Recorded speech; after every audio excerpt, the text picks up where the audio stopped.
Hi guys, Mike here from Plumbdog. Today we're going to be servicing a 270 litre iStore heat pump. Don't forget to hit like and subscribe so you're notified each time we upload a video. Okay guys, so taking the relief valve out and the bung plug, which is drain. We've got that unit draining out, and we're now going to take the anode out, which is a 17mm socket. So we're just going to go like this and see what that condition is.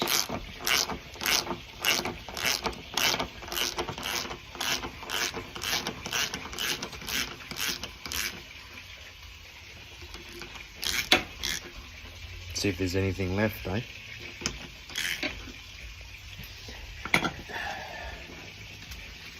So, as we can see,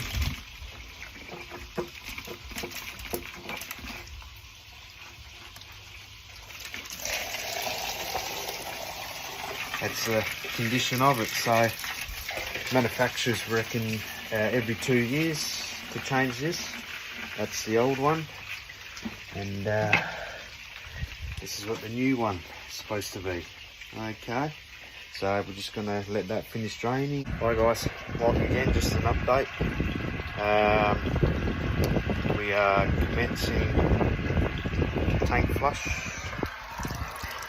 See here, you can see calcium build up.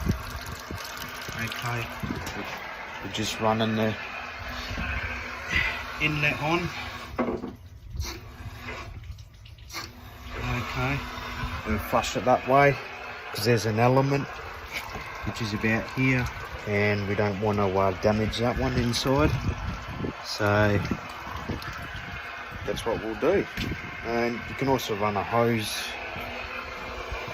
in there where the anode goes. We'll flush it that way as well. Alrighty, you see here we've done pressure limiting valve, isolation, T, and a new cold relief. Just gonna change that tempering valve, stick the new anode in, and then we'll put the new PTR valve back in there, bung that up, and then flick on the power to the heat pump, and we're good. Don't forget to hit like and subscribe so you're notified each time we upload a video.